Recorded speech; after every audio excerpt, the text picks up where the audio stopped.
Yeah. What's funny comedy? Big ups to all the greatest comics. Today we paying homage.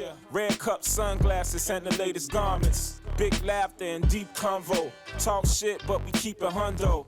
Big city like a beef combo with peppers. House music and Uncle Steppers. Cussing aunties, ripping stages to running companies. We on the grind, nothing comfy. I got time if you wanna front me. Mindy B, Shawn Morgan, KB. Legendary shit like Fields and KG. Major platforms, we airing in HD. New comics and some my season is Bay Leaf. Gotta know the vibe, Chicago is State Street. Platform where ghetto, blessings and grace meet. Peace. What's funny today? I can tell that my people got something to say. I don't care if you hate, I'm stunned anyway. What's funny today show? I'm a stun anyway, yeah. What's funny today? I can tell that my people got something to say. I don't care if you hate, I'm stunned anyway. What's funny today show? I'm stunned. Hey, family. Mindy B welcoming you back to the What's Funny Today show. Now, this show is not just a show. This show is a pipeline for all the legendary comedians and talent coming in and out of Chicago because we live, breathe, and we break comedy every single episode, and we have got the perfect guest to talk to us about building a stage. So you know what to do. Jump in the chat. Let's have this conversation with our special guest. And also make sure you subscribe to the YouTube if you are watching, and also all of our social media challenge. Ready to get the show started with the founder. Hey. Of course, on the far left, he is also Rail's former manager with a big festival coming to Chicago in September. That is Knowledge Beckham. What up, Mandy? Thank you. I got to get my credits up. That's enough. 25-year raw, funny, talented resident Shawn Morgan is back. I'm sure y'all were looking for him episode Shawn? 1. In the building. And today we have a brand strategist, an entrepreneur, a producer, a booker, some even call her the red light police of Chocolate Sundaes in LA. Producing some of your most iconic stars as well as emerging talent. So let's give it up. Lani Crooks is in the building today. Up, Lani? That was a great intro. Thank you. That's funny. Red light police. Ain't no cap in there. Not at all. She didn't stop me either. Yeah, no So this cap. is going to be a great show. Like KB also is producing and building stages. You, the infamous legendary Chocolate Sundaes. So we're super excited. But why don't we start there? For maybe people watching the show who don't know about Chocolate Sundaes. Can you start us there? I mean, I feel like it's the iconic Absolutely. urban comedy show. It was created over 25 years ago at the Laugh Factory in Hollywood, which is a legendary club, one of the big three. Yes. And it started as a stage to provide opportunities for Black comedians in Hollywood. Because, I mean, even to this day, really, the opportunities are limited for Black comedians in, at the big three clubs. So what started as something, Pookie and Chris Spencer started it in 99. And the show has been every Sunday since then. She said Pookie and Chris Spencer. Okay, keep going. Yeah, and I mean, it's grown. I mean, the pandemic really helped us get on the map digitally, which I feel like changed the game for us as well. We were sold out every week live, but then posting on YouTube and the socials during the pandemic really elevated us to a national audience. Yeah. So to comedy folks, maybe we can do this. Let's see. If we take maybe the Mount Rushmore of urban comedy rooms throughout the history of stand-up, Chocolate Sundaes is one. What are some other rooms that you all can think about? Not just LA, all over. Would you put Riddles, D-Ray's Riddles? Yeah, D-Ray's Riddles, definitely. Okay. And that was what? That was Sundays too, right? That was Sunday, yeah. Okay. Monday, D-Ray's Yeah, Monday. D-Ray's, Yeah. which was formerly with Spike, right? Yeah. Yep. Spike's was around forever too. Yeah, Spike. Yeah. Yep. Crack 'em Up. Crack 'em up, Nichelle. Nichelle. Shout out to Nichelle. Yep. Let's see. Well, most of that stuff in Atlanta is gone now, but like Uptown was a staple. Apollo, of course. Yeah. Yeah.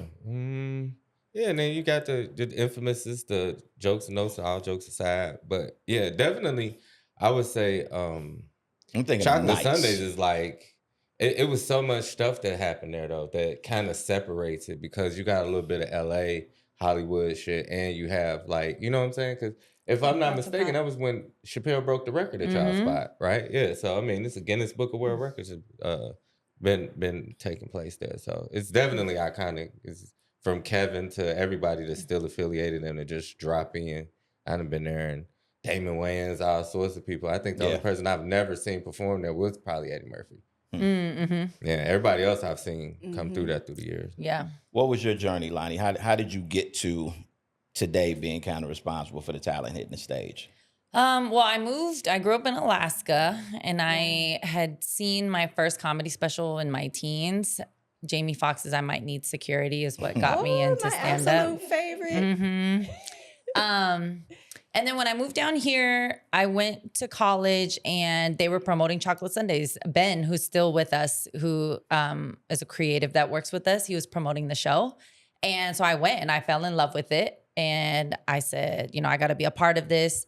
They had a thing where they brought in a bunch of people to help with some data entry. That this was back in 2000s, before technology was what it is. And Pookie really liked how I worked. They have a whole story on that too. Like Ben will say Pookie stole me from him because he wanted me to intern for him, and it's this whole thing. But everyone was like partying and stuff, and I'm sitting there being Asian and working, and they liked that. And I interned for a while, but then, I was in college. I got a corporate job, but I always said I wanted to go back to run the show. So yeah, a few years later, I saved up a bunch of money and talked to Pookie about taking over the business. And in 2016, I quit my corporate job and did Chocolate Sundaes full time. That is awesome. So you own Chocolate Sundaes? I mean, no. not... Pookie owns it. I mean, I always say it's my baby. Okay. But I mean, for all intents and purposes, I treat it like, it's my business. I run the business. Pookie's getting more involved now, though. Okay. But yeah, I mean, for a long time, it was like me running the business. Why do you think like that room, like Chocolate Sundaes is just like evergreen? Why do you think that room has lasted so much longer where so many other rooms don't or didn't? Because of me. No, I'm just kidding. No, I'm kidding.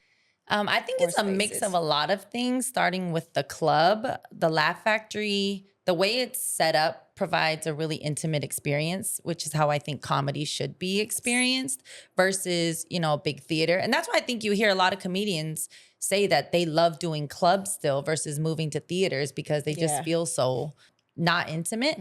So the Laugh Factory is great for that. The stage is, recognizable, iconic, that big Laugh Factory orange and yellow. So I think the club plays a big part. We have a DJ that I think, I don't know if other clubs, shows or did it before us, but I feel like that is a necessity now for comedy shows, anything I produce. The hosts, we always have really, really great hosts. And that's what I didn't know when I started is a lot of shows, the host is just someone that brings up the next comic. But for us, the host is the star. The host is really like the headliner, which is different than what other shows do. And then just consistency, the work. I mean, I think that's why maybe other shows, they don't last as long because you feel like you do all this marketing and stuff in the beginning to get it hot and then people pull back. Where Pookie has always instilled in us, like you have to promote and market like you're just starting all the time, every week. So we don't change. I mean, we make adjustments, but we go hard every week promoting that show. So do you think that Chocolate Sundaes, would you say it's just a star-making room or does it just expose who has it or who doesn't? Is that I think both. I think in the past it was probably more of a star-making room. Now with the internet, the game has changed where stars are made by themselves on the internet. It definitely does expose, but it's kind of interesting because, I mean, Shawn can probably attest to this. D-Ray said once, like, if you don't kill it, Chocolate Sundaes, you should just kill yourself or quit comedy because we do set the room up. And, it's probably coming from him because his room is tough. Like, they're night and day. That's where you'll get exposed is at his show. Ours, I feel like, we really root for the comics and we set the room. Our hosts, like, do a great job. Like, give it up. Like, we're not there to... like Apollo, dance you off the stage or anything like that. We're rooting for everyone to do well. So you really have to be pretty bad to not perform well at the show. Yeah. Lani, have you ever called any?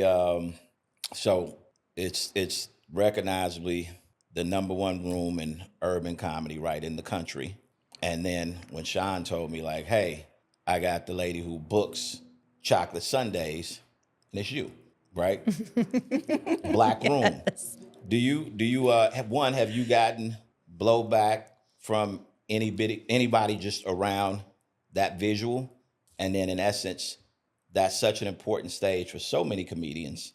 And so you're playing the role of kind of a gatekeeper to keep certain culture, et cetera, as to what culture is seen by the audience. Like, do you feel that pressure on your shoulders at all? Have you gotten any blowback from anybody in terms of once they find out, oh, that's who actually does the booking for Chocolate Sundaes? You know, that's so funny because when I interview Pookie someday, that's a question I have for him. You know, like, how do you feel about it? Because he's the one that hired me. And I think he would just say, you know, you just were the best person for the job. It just kind of happened. And I've only had like one instance. It was an issue about something else. That's a whole nother story on the internet. Like this clip went viral of this podcast. And then someone was like, yeah, you know, this Asian lady thinks she knows Black comics and blah, blah, blah. But no, I don't think it's been an issue. I mean, Shawn could probably tell you more. You'd probably have to ask comedians. But, you know, I've grown up, like my friends were Black from early childhood. I don't think I act like I want to be Black or anything like that, but I understand the culture. So I think people get that. And I've been in it for so long now.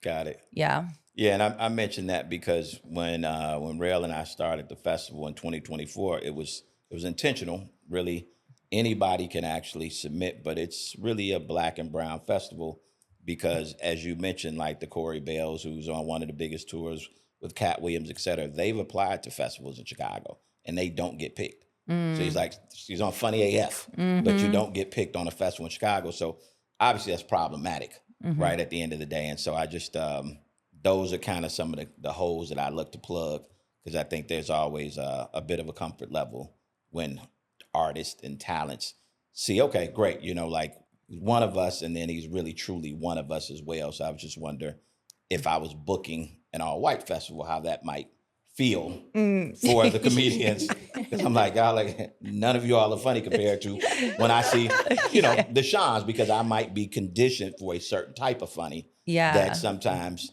white comics have a very different pace and tone, and I could just be in my own space and lane. So kudos to you, because obviously it's continuing to excel, get bigger, better, et cetera. So obviously you're picking the right talent. So, but I just thought I'd bring it up. So Shawn, you being in LA, I'm just a really quick, brief intermission before we go to the next question. Tell us about the first time you saw Shawn perform on stage. I don't remember the first time. No, I mean, it's been so long. I mean, Shawn was already like, you know, a legend, in the game, basically. Yeah, I mean, Shawn's been funny forever. He's been funny since before I was born. You know, he's been around. Jesus Christ. Was it your birthday? No, was it your birthday was the first time? No. So we go back a little closer. So I turned 40 in 2018. Do the math. So that was when we became regular. Like, so I come for my birthday every year now because of that. But we probably met a couple years before that. Right at you starting there. Because I was still making my way to LA at least once a year back then. Yeah. When did you first perform on Chocolate Sundaes? You recall? Probably the beginning. A lot of people don't realize, but I started in LA. So from the improvs to Chocolate Sundaes to different stuff like that, those were all my first shows. So coming back to Chicago was to sharpen my knife because I felt like I was good in LA when they had the M&Ms and mixed nuts and the Ha Ha Cafe and all that stuff. So I experienced all those rooms back then. So to be able to go back and revisit it is like the blessing part, because what is the waiting list, like 9 years to get on Chocolate Sundaes? Well, for first impressions now it's 7. Yeah, which is so crazy. You know, just to even be able to come in, and you know, some people actually dislike it, and there's been complaints about it because I'll come in town and they be like, "Well, you put Shawn up whenever, whatever," and it's like, yeah, I'm funny. You know what I'm saying? So Yeah, like they was complaining. Remember at one point, like when I lived there, I was like the holiday guy. So if it was Martin Luther King Day or if it was Memorial Day, they would put me on the show because they knew, you know, and I don't tell the same exact shit every time I go up. So people was complaining, you motherfucker appear every holiday. Yeah, I'm kind of funny. That's what the fuck happens. Not a lot of people say they've been able to appear on their platform. Yeah. So just saying. But it's always been one of my favorite places to do because, like she said, it's the energy is set up to win. And yeah, I've seen people not do good there, and they're absolutely correct. If you can't do good there, then you probably should fill out applications in Spirit. Man. Lani, at this point, is it more just comedy goers, or is there industry, specifically on Sundays? Is there industry also at Chocolate Sundaes, or is it more just comedy goers having a good time, et cetera? I mean, it seats 300. Obviously, most of the audience is comedy goers, but no, we definitely have industry in there. And you'll hear a lot of comedians will text me and tell me that they got this opportunity or something because someone saw them there. And now online too. Like, I really think America's Got Talent was just basically using our YouTube channel to pick their people. Yeah. Like, so many people got auditions from AGT. But yeah, I mean, it's Hollywood, you know, people are going to be in the audience, and not even just industry people. You might get, you know, a rapper or someone that comes. And I remember Jay-Z and Beyonce had came that they one did. time. Yeah, that shit was crazy. Rihanna and ASAP have been coming frequently. And you know, T.I. comes a lot, especially now that he's doing comedy as well. But he was coming before that. So yeah. Gotcha. So Shawn, did you let the room make you at Chocolate Sundaes, or did you make the room? Shawn has never lost a word. That's a weird question. So when I first went there, I was literally nobody. So then you fast forward, you got all these credits and all that, and then I come back. So it was like a different vibe. So at first I was a working open micer type, hey, I'm glad to be here. Then now I'm more of the, okay, he's solidified himself as a person. So now it's mutual love, because like y'all were one of the first people to put me on the platform. And then now it's like, okay, people kind of know who I am, but I still go back here every year for my birthday just out of the love of being here. You know what I'm saying? Because of the energy. So I think it's a little bit of both. Yeah. You know what I'm saying? Good answer. So let's talk a little bit about the red light police, right? So you basically, you know, let people know when it's their time. Gotta go. Time to go. What is the biggest name that you ever had to? Gotta go. Time is up. Oh my God, it's like my favorite story ever. I don't remember all the details. Pookie will tell you, but it was Pookie was there and Eddie Griffin was on stage. Oh, yeah, okay. I don't know if he was drinking or what, but he would not get off this stage. And this was probably, it was probably 2010, somewhere around there. And Pookie went up on stage and choked him out. That is hysterical. They've since made up. We actually went to go see him. Pookie and I went to go see him in Vegas when he had the had a residency. That is insane. But he would Pookie not had it, okay? He would not get off the stage, and Pookie went up and grabbed him by his neck and pushed him up against the Laugh Factory. We got to find the tape of that somewhere. It's somewhere in the archives. Media Mind, you got to find that for us. That's crazy. Hilarious. Running the lights is a serious thing. I remember, man, still remember. So it obviously touches you when you produce shows, because it's just like, I don't know, you just take it as kind of blatant disrespect. I remember I was doing a show when Gerald Kelly's notorious for, you know. Yeah. And I was like, gee, it's my man. I think he was staying at my crib while I was here. I'm like, damn, you gonna run the light, then we gonna ride home? Like, what kind of shit is this? Like, and see, that's the weird thing about producer comedy relationships, because we feel the same way.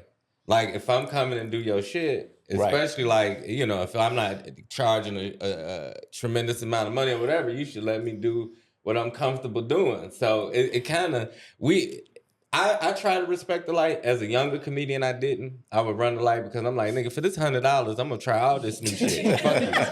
Like that was really the mind state. I'm gonna get every new joke in my notebook to fuck off today. Is that true, Lani? Is like, do you think that's true? But what the comedians don't think about, right, when they run the light is all the other things. You know, like if it's the first show of 2, then now you're pushing everything back. You don't know who's going after you. You don't know what we have planned. Everything gets pushed back. Now we're in overtime with servers, overtime with all our production staff and DJ. Like everyone needs to be compensated for their time, and they don't think about all that. You know, we have a certain time that we drop the checks. And so now if you run longer, now people are sitting there for an hour without a drink and stuff because the show is supposed to be over 15 minutes later. So it's all these other things that comedians don't think about. Yeah. And they think it's just a personal attack of giving them the light. Like, it's a business. I gotten better as I got older because I do understand differently. But yeah, as a younger person, you just like, man, I'm trying to get my shit out. So how about bombing? So have you ever allowed a comedian to, Shawn? Nah, I gotta jump in first because you have to understand something before you even answer this question. Okay. The Chocolate Sunday rule is the craziest rule ever, right? Because if you refer somebody and they bomb, neither one of you motherfuckers can come back. No, it's not neither one. That's what it should be. The rule is just, okay, so, you know, we have the 7-year wait list for First Impressions. First Impressions is our version of the open mic. But instead of having to, you know, set up camp and stay the night to get a spot, you can just sign up. So we'll take anyone, but that's why the list is 7 years long. So we have that. And then, but if you are on the main show and you want to recommend someone, you can. If you're like, this person's ready for the main show, they don't need to wait the 7 years. So we'll take the recommendation. But yeah, if they don't do well, then you can never recommend anyone ever again. Oof. You can still perform yourself. So my question was going to be... Yeah, back to your question. Which is a great rule. I've been on the bubble, so I know that's bullshit. I've had them like, So bombing should never happen. It should never be allowed. But if it does, or if the person that recommended them, if they bomb, do you allow them to finish the entire bombing experience? Or do you red light them? Let's be honest. I mean, I guess it depends. Like if it's I mean, no one on the main show really bombs. You know, those are the 10 to 15 minute sets. They're not bombing. The bombs are the 3 and 5 minute sets. And yeah, I mean, I think we just let them go because it's 5 minutes. Yeah. I mean, they're not going to come out the gate bomb. Oh, I guess some people do. It's like uncomfortable at first. But yeah, we usually let them go the full 3 or 5 minutes. Let them, you got to hustle through it. This is the real deal. Lani, what's the structure of a typical Chocolate Sunday show? How many comedians? How much time are you doing?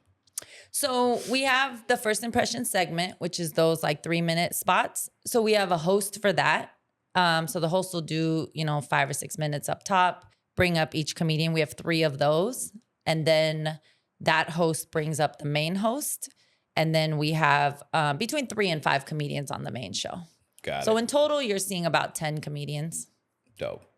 So let's just go back to the what makes, Chocolate Sundaes such a great room, right? And breaking it down, all the components from the energy to the crowd type, the lineup, the seating. What is really the difference between a good room and a bad room with all those components in mind? Can it be a bad lineup? Which, I mean, I know we're talking Chocolate Sundaes, so I get it. Probably never a bad lineup, but the crowd type, can a bad crowd, for example, ruin a great comedian? And I mean, you're talking to like the people that are really learning from the things that you're saying. That's so funny because I just posted about that and I got so many responses because Pookie and I actually got into a discussion about this.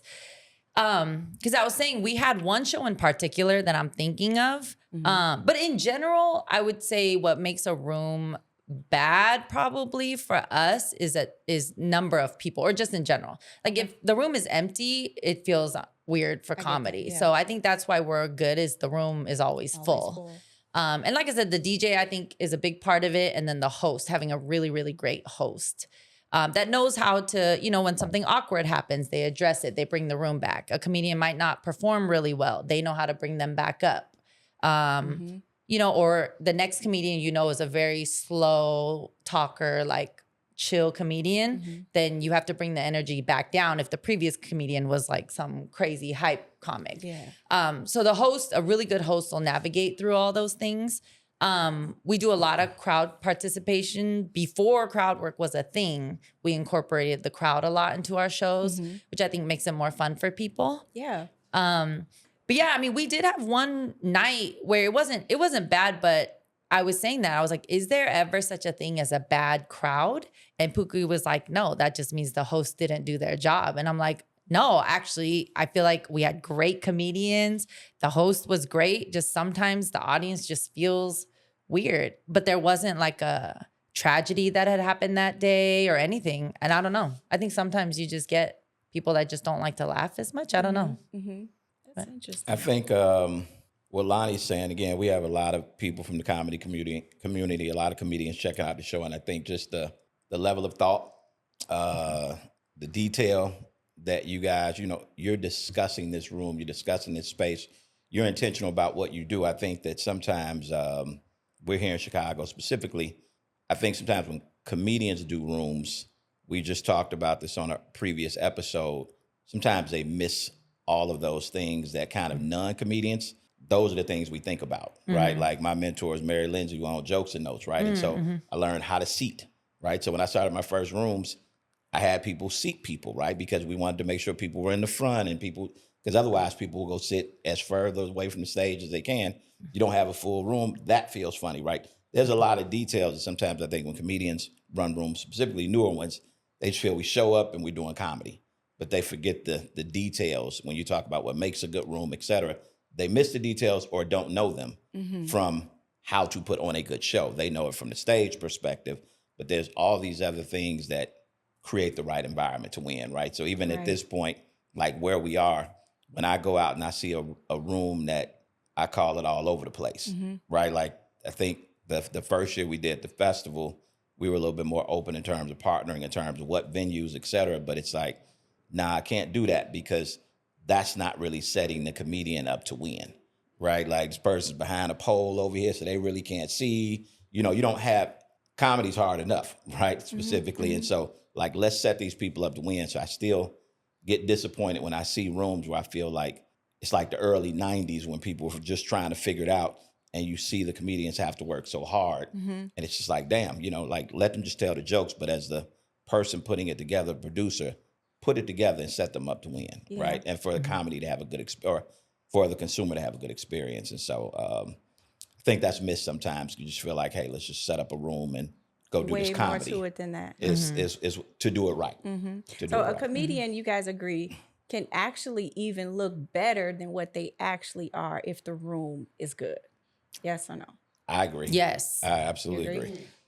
Even how you bring them up. In most cases, there's definitely a such thing as bad crowds. Being a person who I have afford the luxury to be in venues, theaters and shit, but I still do these other spots. And there are absolutely places who I've had to ask, like, why the fuck do you even come here? What, like, it's literally, it was a spot in Houston. Every week, they would come out and just look at niggas. And I was like, why the fuck? Who gets dressed every week? Like, I can't wait to not laugh at these motherfuckers. So there's definitely places that exist that are like that because sometimes it like you said, it's a setup. The stage may be in the wrong place, so you lose people's attention.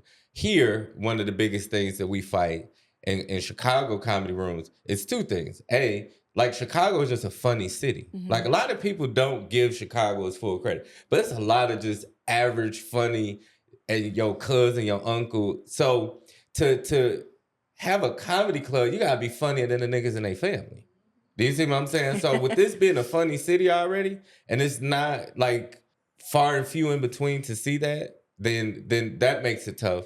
But then we also have to, it'll be a TV on behind you and the goddamn game on, the playoffs on, and you trying to tell Joe niggas playing cards, the pool table open, motherfuckers blending drinks, you know, and you can hear all this. And then now we're gonna do some poets. Now this nigga gonna rap. And it's like, God damn, bro, like, what the fuck kind of gong show bullshit is this?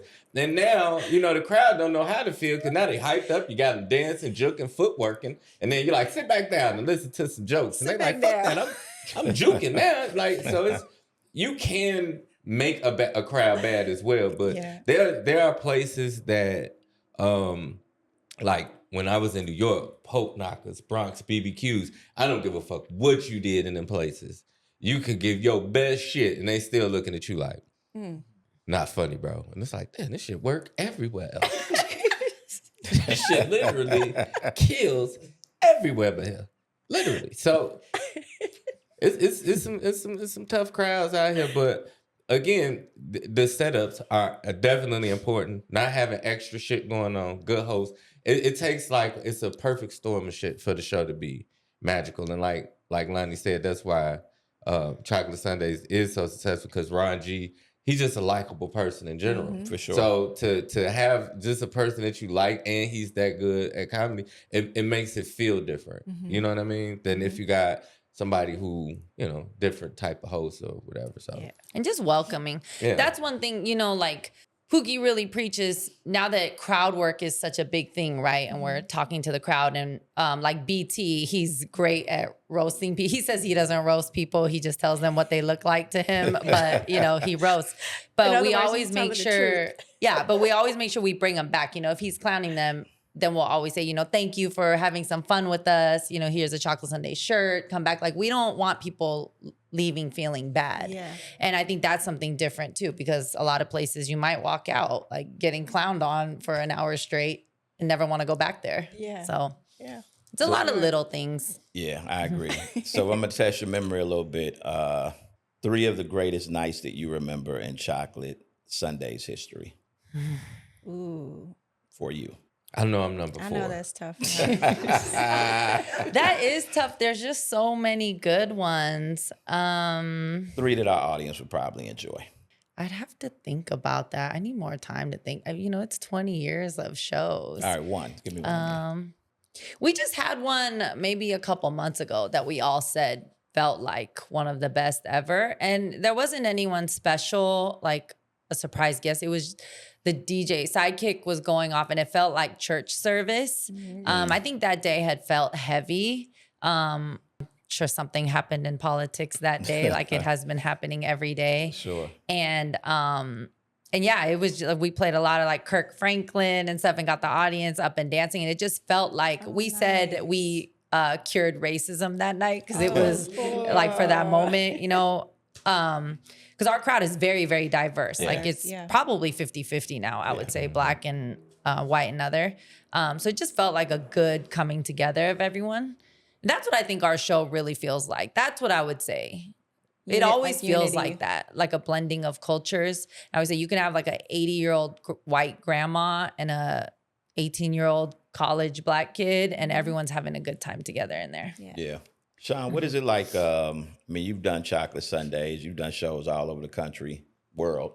Getting ready to go up on Chocolate Sundaes, what is that? Does it feel different than other shows for you? Or as a comedian, I'm going up here to do my material like I always do, I'm have fun sort of thing? Well, typically now I just do it for my birthday. So it's always like nervous energy because I know it's my birthday.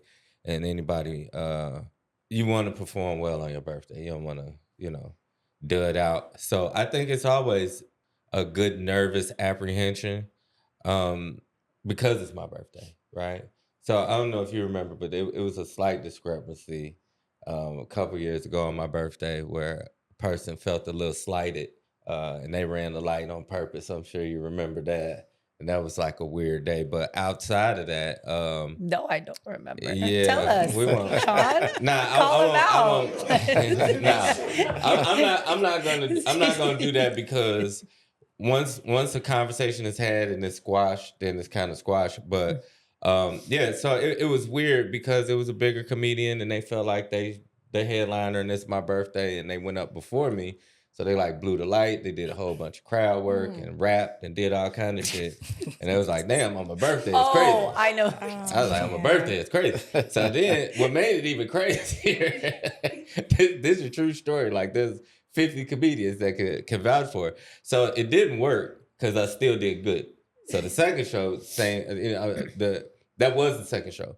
So the next day, the same comedian forced themselves on Monday. He did tell me. Yeah, he told me. Yeah, they forced themselves on Monday and did all the jokes they seen me do on Sunday in front of me on Monday.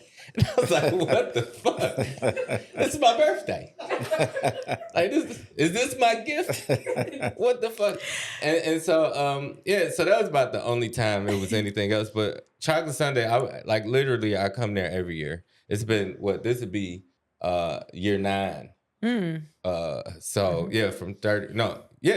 so I was 39 when I came there, and I'd be 48. So yeah, this would be year 9. So it gotta be something to it. I keep going, you know. So I definitely want to talk about, especially with you, this comedy competition, Funny AF, produced by Kevin Hart on Netflix. Like I know you're watching that show. Yes, I am. So like, what did you think about, like, let's do some Chicago versus LA. Let's just do it. We get it. What did you think about the representation from LA versus the representation from Chicago? Oh, I feel like they did LA dirty. You do? There are so many funny comedians in LA. Yes. I feel like I thought that LA was repping. This is what's funny because you have people who felt like Chicago was misrepresented. Yes. Because it was people like Corey. We love Corey. We love Tierra. But it was like people that I didn't even know about the shit till it was over. Bombed. Like, I was like, y'all motherfuckers ain't gonna even tell me? That's insane. So it was a lot of people that, you know, I think they did that everywhere. I think a lot of the comedians kind of kept the information as closely to their chest to have the shot at winning as possible. So I think everybody kind of got slighted on that. I mean, comedy's subjective, right? Like, if we were choosing, you know, out of the thousands of comics, we can only pick 10 per city or whatever. Right. I mean, it's a difficult thing to do. I feel like the people going to the live show tomorrow is a good group. Oh yeah, I think the most of the people who should have been there are there. Are there for sure. Yeah, I feel like New York had the best group of comics. New York most solid. of them killed it. And I love the components that there were, like from crowd work to roasting. Like you agree that those are the key components that you need to be a great comedian. The roast episode was really disappointing for me. Why? They were all acting so shy, like they didn't want to do it. I'm like, what is the problem? Do you not understand? Because that was a Marshawn Lynch shit, right? Yes. Nobody wants to roast Marshawn Lynch. Why because he's a savage. He wanted to be there. I was rooting for the Asian guy. Savage. I don't understand. That's like roasting Satan. Like, no. Yes. Do I want this smoke? I say the wrong shit. Marshawn Lynch coming to slap the shit out of me. He wanted it. They wanted it. They know the stuff that Nikki Glaser says is what put her on the map, and she's part of it. Like, they want this to be a roast. Yeah, let's do it. That's like me every year for my birthday. I ask, and comedians won't roast me. And I'm like, I want this. We want to come back. Because a lot of people don't know this, right? Roasting is most people's opportunity to take a shot at a motherfucker that they can't do under normal circumstances. Yes. Like, I did a roast for a nigga one time. They roasted me so much. I said, hey, you do know this ain't my roast, motherfucker. Like, God damn, nigga, this thing, we don't share a birthday. My shit in the summer. So, yeah, that's why they ain't gonna do it. Anyway, that episode was disappointing for me, but the other ones were good. The other ones were good. You liked it. That's good. I think Usama's gonna win. I'm thinking that, or Caitlyn. It's tight between those two. I was rooting for the Asian guy though, and he roasted only Kevin Hart during the roast battle. Yes, Ray. I thought Ray was gonna win too. He was my favorite, even over Usama. So now I'm with Usama for sure. Ray, I just found on the internet maybe like 4 or 5 months ago. He popped up and I loved him and I booked him and he did really well at the show. Yeah. He's one of the few people that I've seen just on the internet, no referrals, and I booked. Yeah. So I was really rooting for him too. But Usama made me laugh out loud at home watching, like and I knew all those hollering. jokes too. Yeah, and he was so good. So talk to us really quick as we close. I know we are coming to the end about competitions, right? So KB is our Chicago Chocolate Sundae guy. You know, he's doing the festival. Him and Rail partnered together with that, as I told you about. We're also doing the podcast, of course, and we also have a Pop the Balloon comedy competition, and we just did it, and it was so cool. 8 comedians went head to head. So, like, we want to encourage more comedians to get into competitions like this. How do you feel about competitions? Like you said, Ray didn't advance, but you still looked him up, right? It's important to still get yourself out there and be seen, whether you win or whether you lose. Mm-hmm. How do you feel about comedy competitions? Because there's Kumal is so funny. He's like, I hate comedy competitions because you got to send people home. But tell us your feedback. I think you're in a great position to tell people how you feel about comedy competitions. I mean, yeah, I think it's hard to judge them because comedy is so subjective. But I think any chance that you have to get attention on you, you should take it. Yeah. Why not? We're in an attention economy. Anything you can do to get eyes on you. Yeah. And since you bring up Pop the Balloon, our comedy competition, Pop the Balloon Finding Funny, not the dating show. But when I created that, it was from a lot of my experience with Real, right? So for an example, let's say that Lani gives you an opportunity to go do Chocolate Sundaes, says you have 3 minutes. Mm-hmm. Do you want to do any 3 minutes, or do you want to have a 3 minute, like, this is it, right? This is my opportunity, because you don't know when you get it. You may see Lani here, and you have 3 minutes to give me, and I can say, look at these 3 minutes, right? So that's what I wanted comics to get in the mindset of is, okay, if I go all the way, I'm going to need to have a 4-minute set, a 3-minute set, and a 5-minute set. And what does that set look like? Or do you go up there and wing it a little bit, right? Yeah. Which is, that's great, but that's probably not, it's the difference of, like, I can't remember what it was. I think the show with Kevin Hart and Chris Rock, whatever they had on Netflix. But when you saw Chris Rock and his special and all the sticky notes he had, like, he's doing this shit like a doctor. Of course he has it, but you see the precision. You're like, oh, that's why that set seems so polished. Mm-hmm. It's not by mistake, right? So a lot of times when I see comedians, especially when you're not there yet, do you have your 3 minute together, or you're just like, nah, that's probably going to come across to the audience. Doesn't mean it's not going to be funny, but it can look more polished. And when you get an opportunity like Funny AF, you want to look polished, right? At the end of the day. Talk about picking material. You got a lot of jokes. What do you pick, right? Like what you pick to maybe do at Riddles versus what you pick to do on Funny AF, right? Now, I don't know, because you don't see Tierra and Corey Bell and some of them, but we know they're funny. But what did you pick? What material did you pick for this? And then who's the audience? Where are you trying to go? Like, these are things that, again, I've literally spent time with Rail kind of figuring that process out. And so part of the competition was to get them to think about things that they're probably not today, because they don't have these types of opportunities. But when the time comes, you're like, oh, I got something I can kind of draw from, and I'm not just doing it, but I know exactly what I want to do. It's almost like you're prepared. Right? Yeah. Why doesn't every comedian have a 5-minute money set? I don't understand. That is 101. Yeah, they don't have to do that no more. They don't have to do that no more. I mean, if you're planning on going on stage, though, for a competition or something, why do you not have a 5-minute money set? Well, I can say this, right? I feel like this is my area of expertise, sort of, right? Because from the Millers to the Budweiser to Comics on Fire, Bill Bellamy, Who Got Jokes, I've been a finalist or won every competition I've ever been in for 20-something years, right? So the thing with competitions, when I didn't win in the first couple years, it was because of the blow-up joke, right? And I was like, how the fuck do you beat these blow-up jokes? So then I had to learn different things about how to compete, right? So like even in Who Got Jokes, I won, but I didn't, right? Because how I paced myself, it was good every week.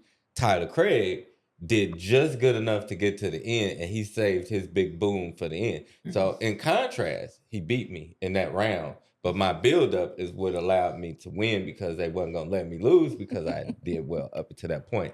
So pacing is the biggest thing you learn in competition. You learn to give them a lot and a little at the exact same time. Give them one bit, stretch it out, however you want to do it. But as far as the 5-minute sets now, because there's no like TV shit, like all of this is word of mouth, hold it to your chest information. If I feel like I fuck with you, I fuck with you. There's no audition, so there's nothing to condition them. Because we was at 3 minutes. We didn't even get 5. When you had to do tapes for Def Jam and Bad Boys of Comedy and Comic View and all them shit that we submitted tapes for, it was 3 minutes. But there's nothing that requires that anymore. So these people the internet has created people who they've never went through any of that. Right? So they never had to go through the open mics. They never had to do none of that shit. So they don't know structure. They don't know callbacks. They don't know none of the shit that you should know because they literally tripped and failed, posted it, and became famous. And now people are coming to see if they're going to trip and fall again. So they don't have to have the skill sets. And then some people think I don't like them for that. And it's like, nah, but if you're going to come into a game, you got to know what you're doing, at the end of the day. Yeah. But they don't there's nothing that makes people have to do it because all this shit is word of mouth now. Yeah. What about Funny AF? Is there any quote unquote internet comedians because I don't know everybody. I don't know all of them. Or are these traditional stand-ups? All the ones that I know are traditional stand-ups on that show, which is why I think they have a good group of comics. Yeah. So, yeah, that's and shout out to DC Young Fly. I gotta say that. Oh yeah. I gotta say that. Why? Nah, he knows why. So went to the We Done Won show, right? So I've said things about internet comedians on this show, and so I'm standing backstage, and DC comes up to me. He's like, "Did you see what I did up there?" I was like, "Nah, I'm sorry, I don't watch other comedians." He was like, "Oh yeah, because I know how you feel about us internet niggas." I was like, "Wait a second, wait a minute, bub." If you watch the show, you'll see that I like you. And it ended up being really funny and friendly. Cordial. Yeah, it was. He just let me know A, he watched it, and B, it was a level of respect. And I was like, nah, I love you, DC. Like, it's good. But so Listen, shout out to him everyone again. feels like that. You're just the only one that'll say it. Yeah. Everyone It's feels true, the Lani. same way. It is so true. There's a handful of comedians that started on the internet that are actually funny on stage for stand-up. Well, and see, that's Mojo why, being one of them. Mojo is well, definitely one. for sure. Mojo was a comedian first. Okay, we'll see. Well, See, that debunks but a my lot theory. of people don't know that. Tierra, Mojo, like we watched them. They didn't get they quote unquote mojo until the internet, some of them, but they started from here. So they not even the ones that I'm even talking about. It's like people like a Charlton White that will literally just be like, okay, it's enough people that'll come out and see me, so let me just get $50 and waste people's time. Like, that's the shit I don't like. And if you working at the craft, like I've said 100 times, if you work at the craft, I have no problem with you. Because I'm not mad at you for being famous. I don't do shit to be famous. So there's nothing for me to be upset at. Like, there's no reason for me to hate. There's none of that. But I put 26 years in this shit. And then for you to come in and be like, okay, well, I got popular and I'm going to just come in and be on some goofball shit, is disrespectful to the craft. Like, I care about the craft. I don't care about none of that extra shit. So we are at time, guys, but I do want to give Lani her opportunity. And I know this is probably very hard, but do you have your favorite celebrity hosts and give us a fun story about them? Favorite celebrity host? Yes, at Chocolate Sundaes. Who would be your favorite host?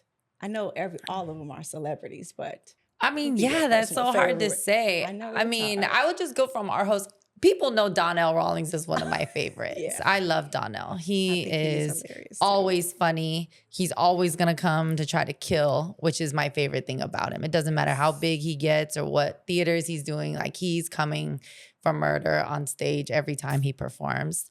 I mean, Kevin Hart was a big part of our show for a long time. We did a sketch show with him too. And, you know, I hate when people try to bring him down because Kevin is one of the funniest people seriously, I ever agree. alive. And yeah, I would say he's probably one or two. Tony Rock was a really, really great host for our show. His crowd work he was doing that long before it was trendy and probably top 3.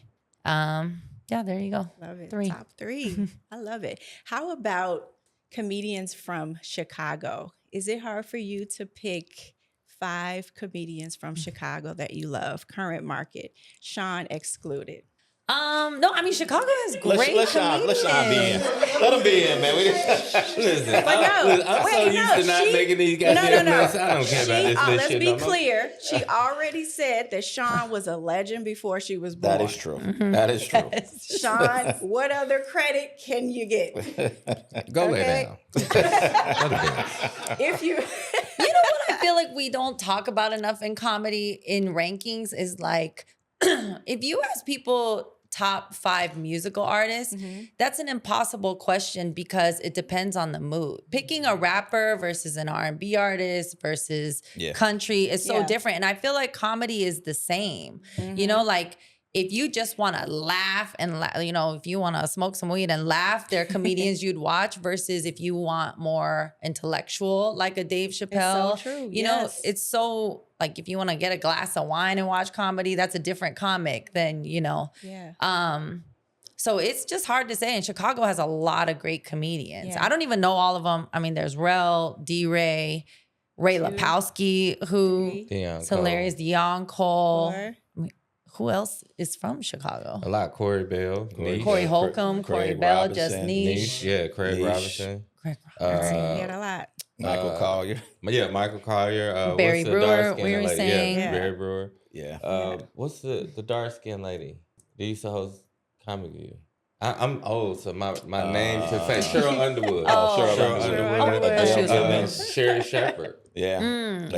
It's just, it's a ton a of lot. people Yes, from here. it is. I know it is. It's a lot. Well, thank you. Okay. Beyond words, Shawn has to do his flower moment. It's my flowers. Oh, Yes, no. I have flowers. to. No, my flowers. Just roast me, please. No. Just roast. No. No, so I say this with guests, especially if they have a special personal thing, right? So like with you, I'm giving you your flowers because, hey, people bug the shit out of you. You know what I mean? Your phone rings a lot, and I'm always a person that if I reach out or whatever, you've always been solid. You've always been gracious. You've always been open to having me there. And for that, you know, I'm appreciative to you. People don't have to do this show, but you came to do this show. And for that, I'm also grateful. And just being just dope in general, because a lot of people, we're not going to name people, but a lot of people who are in your position aren't very easy to deal with. They're not very likable people. They take their power. Like I've had people, you know, that do shows regularly and they'll say some shit to me and I'll be like, you do realize I was a grown ass man before I told a joke. Like you can talk to me on a certain level. But I've never had that, and you've always been dope. You've always been pleasant. And for that, I give you your flowers because, you know, a lot of people don't stay grounded, and you definitely one of the most humble, cool people I know. Oh, thank you. Lani out here doing the good work. Yes. Because comedians, I thought Shawn was talking about me when he first started. It's tough. It's tough because comedians are very about trying to get to where they're trying to get to, and if you are in charge or you have a platform, et cetera, it gets. We're mentally ill, bro. Yeah. Like people, they better say it got by mad you. at me about that statement, but it's true. We are mentally ill people. We take the biggest fear and try to make a living off of it. It is not normal. We're weird. Most people learn how to roast to keep from getting their ass whooped. Or because we was the pissy kid in school and they was like, hey, pissy kid, and you roast their ass back. Or to keep from fighting because you couldn't fight. So most of us are very weird, outcasted people who found a niche. Do that make sense? Yeah. So we working with us and now we get to a bag. Yeah, we're gonna be a little weird. We're the pissy kid with a couple dollars. Would you ever start a vanilla Sundaes? You know, so just go a little vanilla with like a little bit some flavor that those rooms generally don't have. Or is it urban comedy is that's what you focus on, that's what you like, that's what you enjoy the most? Or is there, I don't know about per se white rooms, but they seem to be very different than, I don't enjoy them. Okay. I try. I mean, there are, of course, funny white comedians, Yeah. but predominantly white comedy shows, they just feel so stale to me. I think the DJ part, I keep focusing on that because that makes a huge difference. I agree. Like when there's, coming up next, Shawn Morgan, and it's just silence as they walk up on stage is so uncomfortable. Yeah. Energy. No, I mean, Energy. keep it a buck. Urban comedy, we may not get the opportunities, but we definitely, in most venues, have the biggest nights. Yeah. Like, regardless if people want to accept or acknowledge that, you have your white people Friday and Saturday, but the Sunday rooms is always the ones that's the most popular. When you know what I mean? And this is a stereotype, but Black people laughing is a lot more exciting. Someone getting up and running across. That's White hilarious. people don't get up and run when they laugh. Yeah, white That is people be like, hilarious. Check this guy out, honey. Lonnie, like, y'all had the motherfucking fool of these. Yeah. We do. We do. You ain't made it till you That's have what the nigga go, consists of a bro, great you room." killing that shit. That's real. KB, why don't you close us out with some remarks just about the festival and what do you think people need to know, or what don't they understand about running festivals like this? Lani, you can for surely chime in. What not to take personal? All right, so What's Funny Comedy Festival, year 3, September 19th through the 26th here in Chicago. Submissions in May 31st, I believe, or May 30th, 31st, but get them in. We already have over 100 submissions. We're probably looking at about 50. Gotta clap it up for that. We're probably going to have about 50 comedians, and then there's 50 other comedians that don't feel they should have to submit. And I always tell them that's fine. But the reality is the majority of our people are going to come from submissions, and then we'll have 50 people trying for like 10 slots. So if you want that, then do that, or just submit and you put yourself into a different bucket. But festivals, Lani mentioned it earlier, festivals are so much work, specifically a week-long festival, right? So you're dealing with different venues, you're dealing with, number of comics. I'm dealing, I won't say dealing, but I work with Real, right? And Real always has something I didn't realize when I first started this, but when Real and I working together from 2006, I remember Real from that period, and then starting to work with Real in 2024. Now he's done 30 movies. He's done this. It's like, Real, it's just me, bro. I get that you're used to working these big ass productions, but what you see is what you're going to get. Because it's just, he's been working at such a level that he puts pressure on me because he wants to see it look a certain way, be a certain way. But I'm like, I'm wearing, 10 hats. And it's difficult. So you just realize that how much work it takes. That's why it's so important to have the U and the J's and the Mons and the rest, Omar's, the rest of our team, because you need people to be able to execute this at a high level. For me, I don't feel like I'm an emotional dude, but I've learned about myself as I've gotten older. I really do need a level of appreciation when I'm doing shit that I don't have to do. Yes. And the festival is one of those things that I really don't have to do it, but I've invested so much time and I've built relationships with like the Shawn, et cetera. And so although people ask to come back and maybe manage them or work with them, I'm like, well, excited about Real, but I don't know if I can get one more person to do that, right? Because there's so much that goes into it, but I can create a platform that maybe allows 20 people to go through. If I do the right things, create the right relationships, et cetera. But a lot of that is missed, right? And that's why I really salute Lani, because people are coming about what I need from you. So, man, how can you... It's like, you're really telling me to go work for you, and I don't know why you would think that's a situation, like a real thing, that you're going to go put me to work to put you in your best position. And so that can get frustrating for me, because it's like you maybe don't appreciate even doing this is, love Dion, love D-Ray, love all of them. And I know Real in certain communities, Chicago communities, he can catch a little something, but he's one that's came back in a meaningful way, right? Because that adds a different thing, right? I was going to do the festival irregardless, but his involvement adds a different light bulb. It completely changes the landscape, the access, et cetera. And so at the end of the day, you have these two people working to create something that we hope allows many, many people through the comedy competition. All these things that we do are really creating platforms for our talent to get seen, to educate, to give them opportunities. And it's a lot of heavy lifting at the end of the day, specifically in those early years where there's not a lot of money to follow. Can I add something? Yes. I'll be the bad guy again for this one, but this is what irritates me because it comes to me too, Sure. right? And it's like, there's no reason for anybody to feel above submission at this point, right? Like, Tierra and them, they doing their shit, they touring. If you're not on that plane, then just fucking submit a video. Like, and people, I blame my generation for kind of fucking it up. We was like the non-whooping parents of comedy, right? So we created a certain level of privilege, right? So you have these people who think, oh, I'm funny, and you know I'm funny, so I shouldn't have to submit. And it's like, bruh, what else are you, right? Like, if I'm submitting shit, and I got 30 TV credits and films and shit under my belt as well, you know what I mean? And I'm still going through the process. Why do you think that because you're funny and we know you, that you should bypass certain things? I don't get to do that shit. Everything I do, I still go through the proper channels to do it. You know what I mean? Just be privileged enough that you can tap somebody and be like, my resume right here. But to feel like you should just walk in and do the interview without that shit you got on, the t-shirt, you ain't got no jacket on, and I'm just supposed to hire you. Like, get off your dick. Like, that shit is irritating even to me because it's people that's like, well, I don't feel I should have to. Yeah. Like, why not, nigga? There's no real avenues right now. So what are you the king of?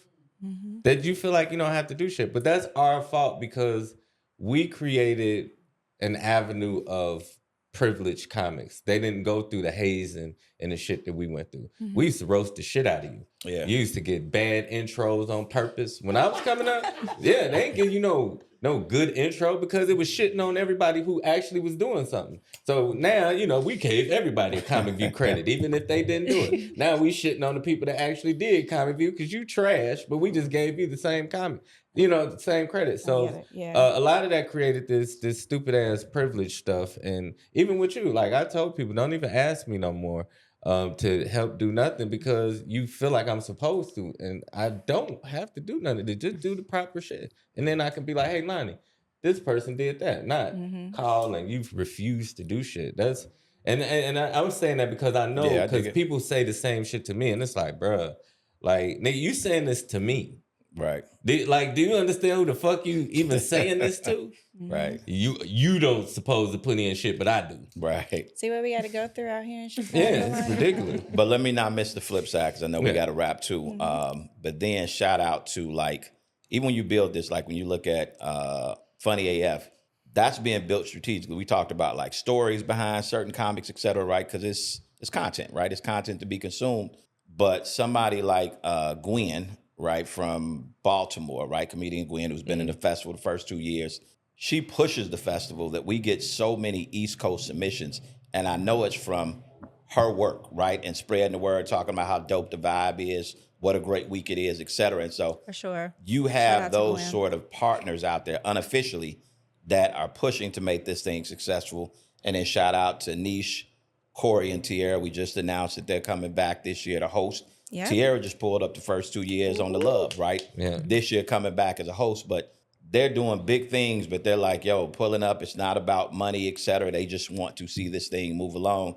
And it's really creating a platform and eyeballs for those people that don't want to submit. But Tierra's putting it to her audience. Nisha's putting it to her audience, which may be 10 times bigger than your audience. So they're doing their part to make this thing as big as it can be for someone else who might not be appreciative to come through and actually get an opportunity. But at the end of the day, nobody owes you that, right? So I appreciate it because, again, when you do something like that, it is a lot of heavy lifting. And so anybody who specifically at their levels and having the type of success, they could easily be on something else, not this year knowledge. I'm at that next level. Yeah, I mean, it's impossible to remember everybody. Yeah.